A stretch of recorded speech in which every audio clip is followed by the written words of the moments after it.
Baby, let me be your loving teddy bear. Put a chain around my neck, lead me anywhere. Oh, let me be your teddy bear.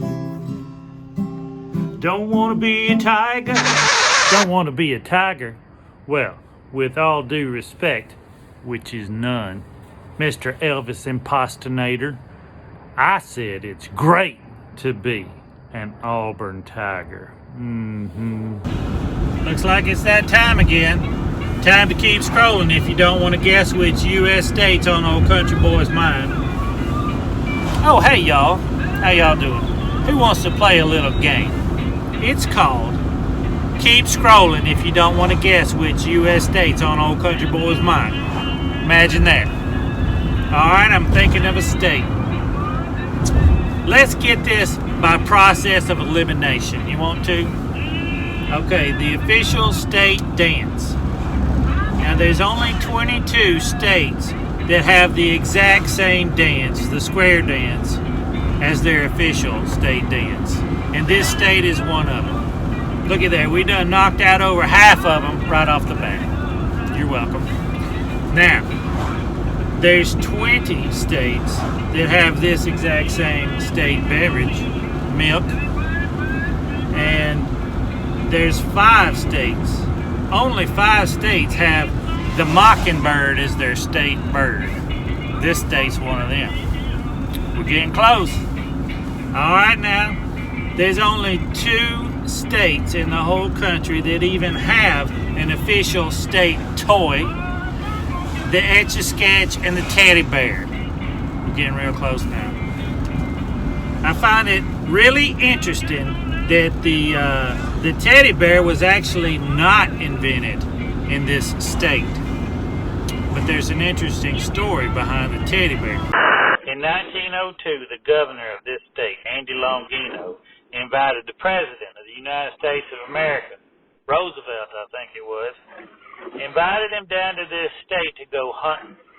And them and Mr. Holt Collier, who was a cavalryman and an expert marksman, they all set out, and the governor shot a bear, and old Holt probably shot 2 or 3 bears, but President Roosevelt, he didn't get a one.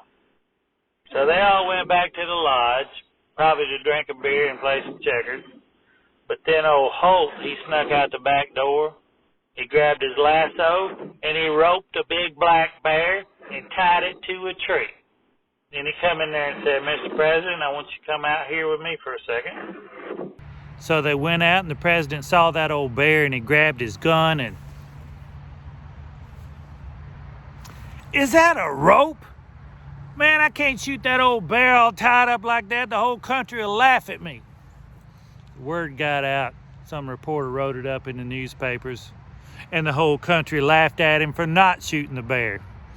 But there was this candy store owner up in New York City, and he saw this cartoon in the Washington Post, and he had himself an idea. So he grabbed his needle and his thread and some cotton for stuffing, and he created the world's first toy stuffed bear. And it wasn't Franklin D. Roosevelt that he named it after, it was Teddy. So, that invention of the teddy bear, well, it was the ruin of his candy store. He had to go out of business. He was so busy selling teddy bears, he didn't have time for candy anymore. Y'all heard that song, Let Me Be Your Teddy Bear?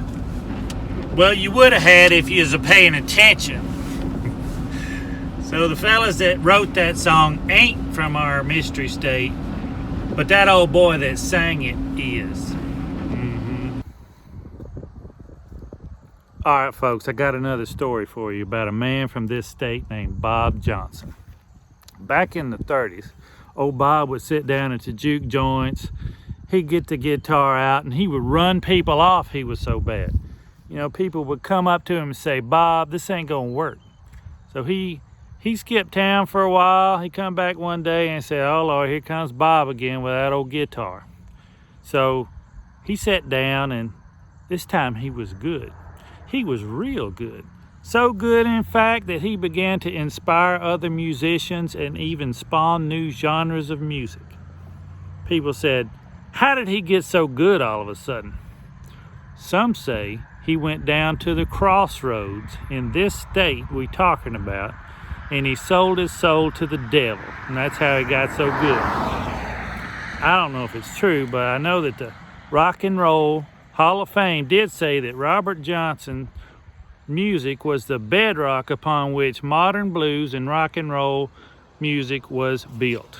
That's what they said. And now y'all are beginning to understand why blues and rock and roll has always been considered by some to be the devil's music. Y'all do know that that's an old urban legend, right? But did you hear about the time the devil went down to Georgia? He was looking for a soul to steal. Well, what ended up happening is he bowed his head because he knew that he'd been beat by Johnny's superior fiddling. Remember that? Of course, that's an old country legend. But now, I have it on good authority what really happened down at the crossroads. And it ain't in Georgia, by the way. Here, let me show you something that will blow your mind.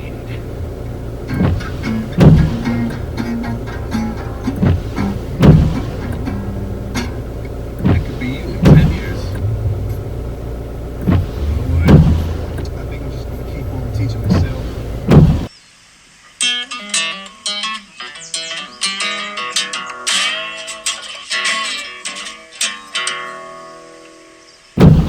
Okay. How did you do that? Oh, that? Well, I can teach you that. But I'm gonna need my soul back. Done deal. $20. You break a 50? No. Well, if y'all ain't guessed it by now, I guess I'll have to give you a few more hints, okay? This state has more churches per capita than anywhere in the world, and they're going to need them because drinking and driving in this state is perfectly legal. However, getting drunk and driving ain't, luckily. The catfish capital of the world is located in this state, which is known as the Magnolia State. And if you go to this state and you go to the crossroads, they recommend bringing your Bible and some garlic and a great big old fire extinguisher, just to be safe. And I think this is a great state. One of the top of the list, in my opinion. But I hope their football team gets clobbered today, War Eagle. Let's watch some football. Ole Miss, good game. Y'all fought mighty hard. But we come from behind and clobbered you anyways. Yep. I know y'all are feeling down. So why don't we cook something for y'all? What you in the mood for? Crow? How about mud? Yeah, let's cook some mud for y'all. All right, y'all check back, and we're gonna have some Mississippi mud pie.